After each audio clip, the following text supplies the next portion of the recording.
El autor de varias obras que leímos algunos cuando niños, por ejemplo, Las aventuras de Tom Sawyer, dijo una frase extraordinaria que de vez en cuando vuelvo a leer. Tengo los libros todavía que he conseguido de mi niñez, los he vuelto a comprar algunos y me fascina como la pluma de Mark Twain, puesto que es uno de los mejores novelistas, uno de los mejores genios de ficción que jamás hayan existido. Y él dijo: dentro de 20 años estarás más desilusionado por las cosas que no hiciste que por las que sí hiciste. Así que tira las sogas de proa, navega hasta salir fuera de la seguridad del puerto, atrapa los vientos en tus velas, explora, sueña, descubre. Mark Twain.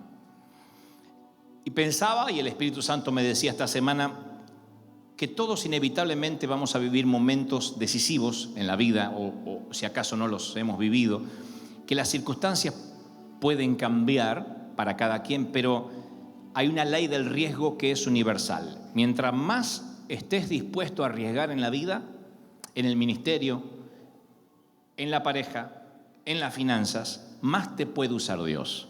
Mientras más estés dispuesto a arriesgar. Hay como una sensación de decir, si Dios me quiere usar, me va a usar como sea y como quiera porque Él es soberano. Pero los que hemos estado arriesgando durante muchos años, creyéndolo a Dios, sabemos esa verdad universal. Cuanto más arriesgas, cuanto más expones tu reputación o lo que crees que vale, Dios más te puede usar. Y si estás dispuesto a arriesgarlo todo, no hay manera en que Dios no te pueda usar. O sea, no hay forma en que Dios no pueda hacer en ti y a través de ti lo que quiera hacer. Pero uno tiene que estar dispuesto a arriesgarse, a jugarse, a avanzar. Y si no damos un paso en fe, en lo financiero, en lo familiar, si no tomamos esa decisión, es imposible que Dios pueda cumplir el propósito en nosotros. Y esas decisiones siempre conllevan un riesgo. Son decisiones que a veces corriendo ese riesgo es renunciar a algo que es bueno para acceder o experimentar algo que es más grandioso todavía. A veces uno tiene que dar la espalda. Estoy convencido que cuando uno le da la espalda a lo conocido y se atreve a caminar en fe hacia lo que no conoce, es ahí cuando uno abandona la zona segura, vive en fe y no hay límite para que Dios te pueda usar. ¿Me siguen hasta ahí, sí o no? Pero es un paso de fe, es un paso que uno tiene que dar de riesgo. Y a veces ese riesgo conlleva que sea una decisión que no nos agrada del todo, que no estemos seguros si va a salir bien o va a salir mal, pero estoy convencido que tu destino, lo único que te separa de tu destino es una decisión que tienes que tomar, una pequeña decisión que a veces no te atreves a tomar y es lo único que se interpone entre lo que Dios quiere hacer contigo y el deseo que tienes que eso se cumpla. Es una decisión. Esa pequeña decisión puede ser mandar un correo electrónico, renunciar a algo, acceder a algo, cortar una relación tóxica, iniciar una nueva relación, hacer ese viaje, no hacer ese viaje. No tengo la menor idea, sea que termines una relación o comiences una nueva, pero significa que hay una decisión que debes tomar. Y una cosa es segura, no puedes eliminar el riesgo de la ecuación, porque si eliminas el riesgo, estás quitando a Dios de tu vida. Siempre que Dios te envía algo, hay un riesgo de, ¿me va a salir bien? ¿Será que Dios me mandó? Eso lo vivimos todos. No crean eso de aquellos predicadores que alguna vez nos dijeron, cuando Dios te manda, hay una seguridad total. No es una seguridad total. Siempre uno tiene el temor de saber si está haciendo bien o mal, porque si no tuviésemos ese temor y tuviésemos la seguridad total de que lo que estamos haciendo está perfectamente bien, dejaríamos de orar, dejaríamos de depender de Dios. Es preferible pedirle al Señor, Señor, prospérame primero y si me prosperas empiezo a diezmar. Yo te lo prometo, Señor, prospérame. Lo que estamos dudando es de Dios. Dios dice, no, es al revés. Tú das el paso en el agua y yo te la abro, pero tú caminas en fe. No hagas que yo me mueva en fe, tú te mueves en fe. Y nosotros siempre pedimos que sea al revés. Pedimos, Señor, por lo menos me quiero empezar a sentir bien para declarar la sanidad. Y el Señor dice, no, celebra, da gritos de júbilo. Empieza a celebrar la que nunca dio a luz, ensancha el sitio de tu tienda. Porque si no te preparas para una gran familia, ni siquiera vas a tener un primer embarazo. Pero tienes en fe creer que Dios va a hacer algo contigo y eso demanda un riesgo de tu reputación, del qué dirán, si estás loco, si no tienes los patitos en fila, como decimos en Argentina, si no te va agua al tanque, lo sé, pero significa que tienes que correr un riesgo. Esther dijo alguna vez, si perezco, que perezca. Si tengo que morir en la misión, que muera. Nehemías dijo, si su majestad le parece bien, le ruego que me envíe a reedificar las ruinas de los sepulcros, de las ruinas de la ciudad donde está el sepulcro de mis padres. 3 amigos judíos se niegan a inclinarse ante un Dios pagano y dice, si nos arrojas al horno en llamas, Dios al cual servimos nos librará del horno. 2 discípulos dijeron, nosotros no podemos dejar de hablar lo que hemos visto y oído. La primera, Esther, salvó del genocidio al remanente judío. Nehemías reconstruyó los muros de la ciudad. A los 3 amigos que se negaron a inclinarse ante dioses paganos fueron ascendidos políticamente en Babilonia. Y todo el mundo antiguo escuchó de Cristo porque no podían silenciar a Pedro y a Juan. ¿Qué significa? De que hay un momento que uno tiene que tomar una decisión en fe. Mi único temor es la inercia de la inactividad. Ese es mi único temor. El sentirme que no estoy haciendo lo que Dios quería que yo hiciera. Y una de las filosofías que siempre he mantenido como pastor o como líder o como jefe de familia es que mi temor es no perderme lo que pueda resultar antes que tener miedo de meterme en un problema. O sea, yo le tengo más miedo a perderme lo que Dios podría hacer si me animo a meterme en un problema. Tengo menos miedo de meterme en un problema y decir no podemos pagar, en qué nos metimos, a no hacer lo que Dios me pidió que hiciera. La fe es un asunto de riesgo y no estoy diciendo que la fe es obrar sin dinero, porque hay loquitos que obran sin dinero y van a la cárcel. Lo que digo es que cuando Dios te manda a hacer algo, no importa si los vientos están a favor, de cola o de frente a la nave. Cuando Dios te manda, lo tienes que hacer. Pero la fe es un asunto de riesgo. ¿No es ese acaso el principio de las parábolas de los talentos? El dueño de los talentos, el dueño de la finca o de la viña les reparte a cada quien y les da el trabajo de multiplicarlos. Les da a cada quien a 2, los felicita porque multiplicaron las ganancias. ¿Y qué dijo el dueño? ¿Qué dijo el patrón? ¿Qué dijo ese jefe con aquel que ocultó el talento de oro y dijo, yo lo guardo porque tengo miedo a perderlo? No se lo robó, no lo perdió, lo guardó. El Señor dice que le dijo, siervo malo y perezoso. Ese es el principio. El principio es que hay que correr riesgos, que a lo mejor puedes perder, un riesgo calculado, pero que si tienes temor de emprender, de bajar de la barca, algún día el Señor te va a decir, siervo malo y perezoso. Es el principio de arriesgarse, de hacer, de emprender. Como decía Mark Twain, en 20 años no te vas a arrepentir por lo que hiciste, sino por todo aquello que no te animaste de hacer. Nosotros, Dios no nos tocó con una varita mágica. No era yo un flaquito de 21 años y Dios dijo, ¡ping! Y me tocó con la varita mágica y mágicamente vinieron las multitudes y me salieron las palabras y empecé a predicar. Hubo un riesgo. No estoy desmereciendo la fidelidad de Dios ni su gracia y su misericordia, pero nos atrevimos a correr un riesgo. Fuimos a rentar un estadio y no me conocía ni mi abuela no me reconocía. No había nadie. Fuimos a rentar un estadio para 55,000 personas y teníamos 30 jóvenes, si es que teníamos 30 jóvenes en la iglesia de mi suegra. ¿Cómo se pasa de 30 personas a 55,000 si no es corriendo un riesgo? Y sabiendo que Dios te mandó, si no estaría preso. Pero cuando Dios te manda, tuvimos que correr un riesgo. No hubo voces angelicales, no hubo visiones. Lo que hubiese dado por un profeta, lo que hubiese dado porque alguien me diga, el Señor te dice, el dinero estará y el estadio se llenará. No, era solo algo que yo había visto y le había creído a Dios. Pero tuvimos que correr un riesgo y saber que a veces hay cosas que te pueden salir bien o te pueden salir mal. Les voy a dar un secreto milenario, un secreto que algunos pagarían miles de dólares para que se lo revele y te lo voy a dar gratis porque me caen bien esta mañana. Te voy a dar algo acerca de los pasos de la fe que nadie más te dirá. Y que por lo general no se suele predicar, pero yo lo tengo que decir por experiencia propia. Estoy predicando convicciones, no estoy predicando teología, algo que hemos vivido. Cuando das un paso de fe, creyéndole a Dios en cualquier área, Cuando dices, voy a emprender el negocio, voy a emprender un matrimonio, voy a emprender un ministerio. Cuando das un paso de fe, siempre después van a venir dudas si hiciste bien o no hiciste bien. Siempre. Vas a tener muchas dudas.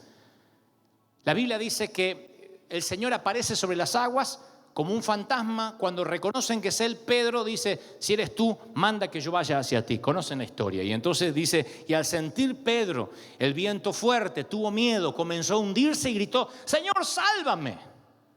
O sea, quiero que presten atención a esta historia súper conocida, pero hay un principio revelador que nos va a cambiar la vida. El Señor le dijo, baja de la barca, ¿sí o no? ¿Sí o no? Baja de la barca. Era el Señor dando la orden. Bajó de la barca. ¿Caminó o no caminó sobre las aguas? Sí. No es que se bajó y se hundió. Y fue una falsa alarma o él entendió mal. Era un paso de fe.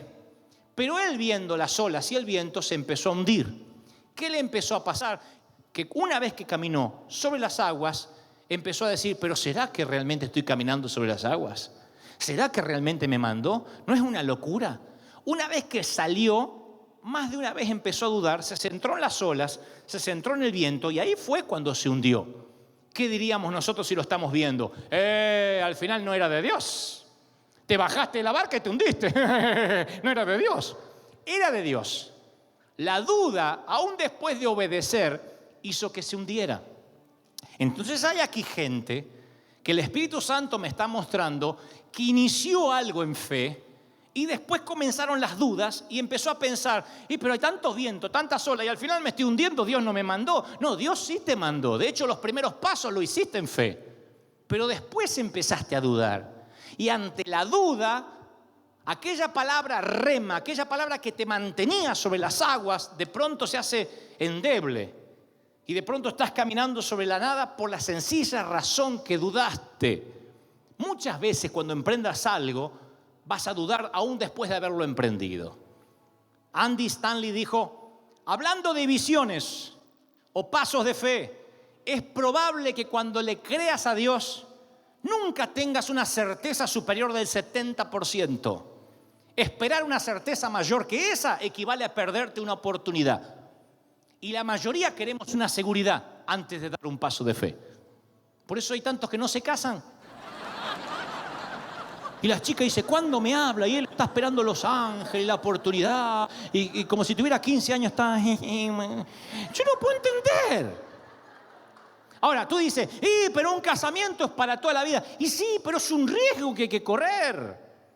No se puede tampoco predecir, vamos a tener hijos cuando estemos bien financieramente. Porque nosotros los hispanos no tendríamos hijos. No nos hubiésemos reproducido si hubiésemos esperado tener la casa, tener pago de las cosas. Los hijos venían en medio de las cuotas y las crisis y lo que debíamos. Se cortó la luz en el barrio y vino la multiplicación. Pero nosotros queremos garantía. Por eso nos encantan las publicidades. Si esto no resulta, le devolvemos el 100% de su dinero. A nosotros nos encantaría, Señor, yo voy a emprender, pero si no resulta, quiero que me devuelvan. Y no es así. Hay cosas que van a salir bien y si no hay riesgo, es que no hay fe. No es fe. Si no hay riesgo, no hay fe. Yo siempre digo que prefiero hundirme antes que se me entumezca el glúteo mayor confinado en la barca.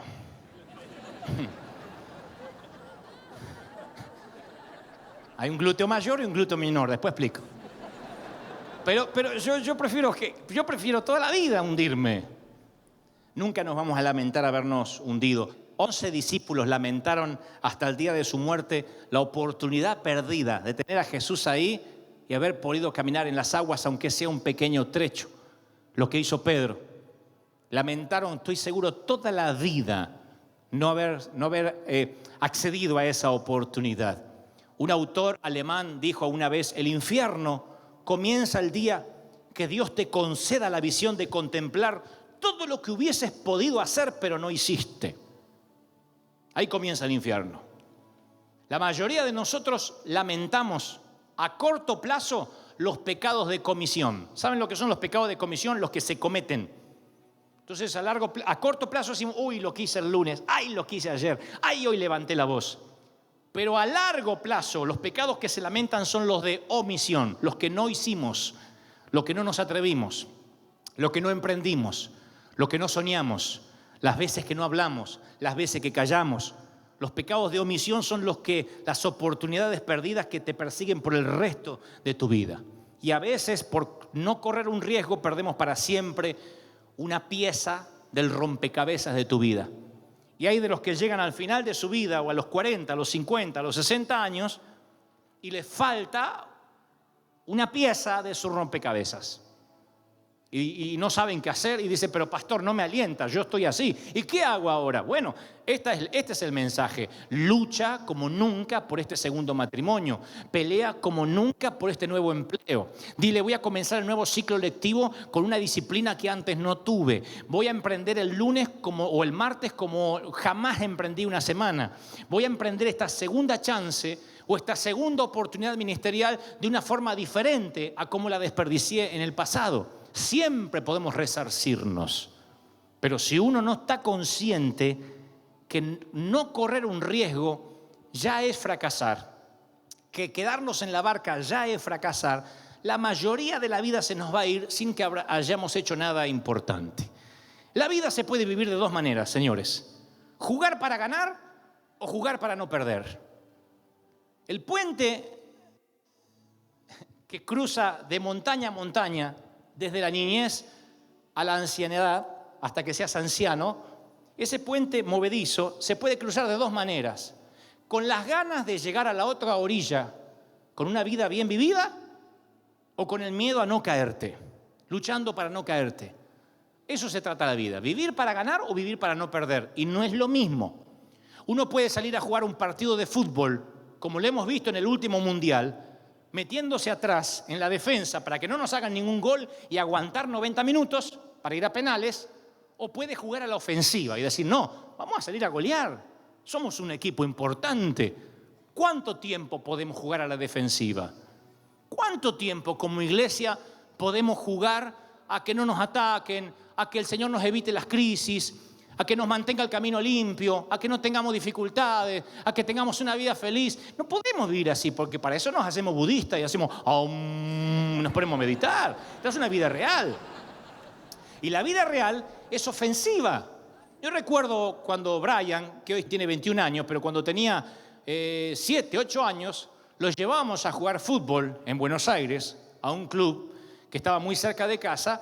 Y el director, claro, cuando los chicos le tiraron una pelota, pateaban para cualquier lado.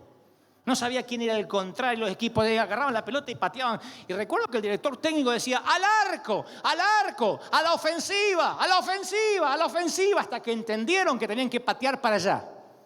Y yo a veces me pregunto si no habrá una gran nube de testigos que menciona la Biblia, sentados en los lugares celestiales con el Señor gritándonos a la iglesia, al arco, al arco, al arco, a la ofensiva, y no lo hemos entendido. Siempre estamos a la defensiva, el diablo me ataca. Yo escuchaba eso siempre, el diablo está sobre mí. Dios le dijo a la serpiente en el huerto del Edén, la serpiente simbolizaba a Satanás, sobre el polvo te arrastrarás. Esa es la posición que Dios dejó a Satanás, en el polvo, arrastrado. El diablo se puso sobre mí. ¿Para qué lo subió? Déjelo donde lo dejó Dios, arrastrado allá abajo. No lo suban. Entonces, cuando uno inicia la vida cristiana a la defensiva, la iglesia se termina muriendo porque se ponen a defender en lugar de ir a la ofensiva. Se ponen tras el arco y que no nos hagan goles. Dios no nos permita que lo que hoy consideramos sagrado se nos vuelva común. Dios no nos permita nunca que los glúteos mayores y menores se nos pongan calenticos ahí, digamos, ahora sí, y no hagamos más nada, esperar la venida de Cristo, porque Dios no va a tener dando vuelta. Y no será culpa mía, dijo Moisés, sino del pueblo que no quiere entender que estamos aquí para conquistar, para ser soldados, para esforzarse, para ir adelante. Una iglesia que avanza, una iglesia que crece. ¿Cuántos están conmigo? Díganme amén. Así que, ¿por qué no formar a nuestros hijos en River Church para incursionar en la cultura, en el mundo del espectáculo, el periodismo, la educación, la medicina? Que dice un autor a quien respeto mucho, ¿por qué no creer que el director más aclamado por los críticos de Hollywood pueda ser un miembro activo de nuestra iglesia? Alguien tiene que decir amén. ¿Por qué no tener la esperanza que el premio Pulitzer por reportaje de investigación recaiga en un periodista cristiano que sea parte de nuestra iglesia? ¿Por qué? ¿O será demasiado pedir, dice este autor, que en una exhibición de arte moderno presenten las obras de un miembro artista de nuestra congregación? ¿Estaré loco si sugiero que tu hijo podría ser el primer bailarín o el primer actor de una importante compañía de prestigio mundial? Necesitamos dejar de criticar a la cultura y crearla. Pablo llegó al Areópago de Atenas y no los maldijo. No dijo atenienses, idólatras, sino que se enfrentó a las mentes filosóficas más avanzadas del momento y les ganó en su propio terreno. El Señor me mostraba ayer muy claramente y me dijo: dile a mi pueblo que no se quejen, dile a mi pueblo que avancen, que sean ofensivos, que se atrevan a creer en aquello que hasta ahora te parecía imposible. Yo toco lo que no es para que sea. Yo proclamo a David como rey de Israel y desde las laderas salvajes lo llevo a ser rey. ¿Cuántos dicen amén? Lo creo de corazón. Diga amén, amén, aleluya. Es un paso de fe, es un riesgo que tienes que correr. Y cada cosa que ves mala en la televisión o en la medicina o en la política, te quedan dos caminos: o vivir para no caerte maldiciendo las tinieblas, o siendo luz donde hay tantas tinieblas, diciendo yo voy a marcar la diferencia. Que Dios me sorprenda cuando tenga que sorprenderme, que Cristo me venga a buscar o que tenga que bajar al sepulcro, pero yo voy a aportar mi grano de arena. Lo han hecho personas y personalidades como la Madre Teresa, como Nelson Mandela, gente que ha dicho yo mientras que esté acá voy a honrar la vida. Y si Dios levantara 3, 4, 5 que entendieran el espíritu de lo que trato de predicar, revolucionaríamos el mundo. Honrar la vida, honrar la vida. Gille Ávila fue un evangelista puertorriqueño que fue en el año 1977 a la Argentina, por lo menos la campaña que yo estuve, y predicó acerca cuántos reciben esta unción de las multitudes, decía Gille Ávila, cuántos creen de que cuando Cristo venga los hallará predicando. Levante las manos los que sueñan con estadio y multitudes alabando a Dios. Y todo el estadio levantó la mano, entre los que estaba yo, con 7, 8 años de edad. ¿Ustedes creen que entre todos Dios dijo, aquel flaquito, a ese se lo voy a dar? A todos nos ardió la misma zarza. A todos, la zarza se nos encendió en un estadio llamado Atlanta, Buenos Aires. Pero solo uno, niño, con corazón de niño, corrió el riesgo a los 20 años, apoyado en aquella palabra, que Dios iba a usarme para liberar a la juventud de la esclavitud religiosa, de la esclavitud farisea. Un riesgo es fe. Fe son puertas que se abren. Fe es riesgo, riesgo es fe. ¿Cuántos toman eso? Díganme amén. No te prometo que va a salir todo bien. Te vas a hundir posiblemente, te vas a endeudar. Sí sabré de eso. Vas a acostarte con deudas más grandes de las que puedes pagar porque te metiste en un negocio más grande del que puedes manejar. Porque estás caminando en lo sobrenatural, no fuiste creado para caminar sobre el agua. No fuiste creado para volar, así que tienes que confiar en el Señor. Y cada noche de tu vida hasta que te toque partir, sufrirás, pensarás que estás en lo incorrecto, que metiste la pata. Y más de una vez, si estás casado, mirarás a quien está a tu lado y le dirás, ¿habremos hecho bien? Si estás soltero, le dirás a tus padres, papá, ¿será que no me equivoqué al tomar esta carrera?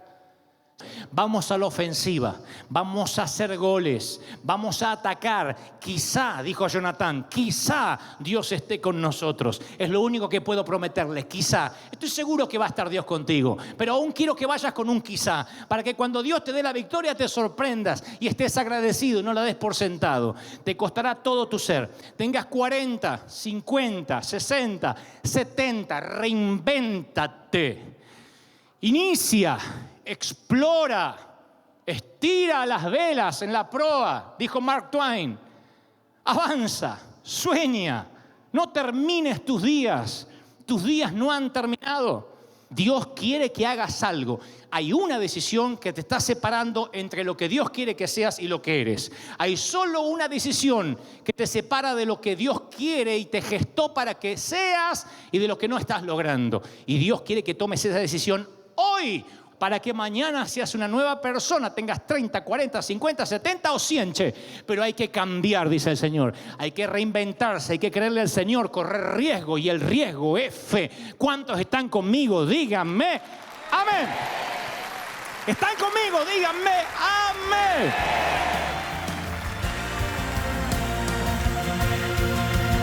Es la gloria de su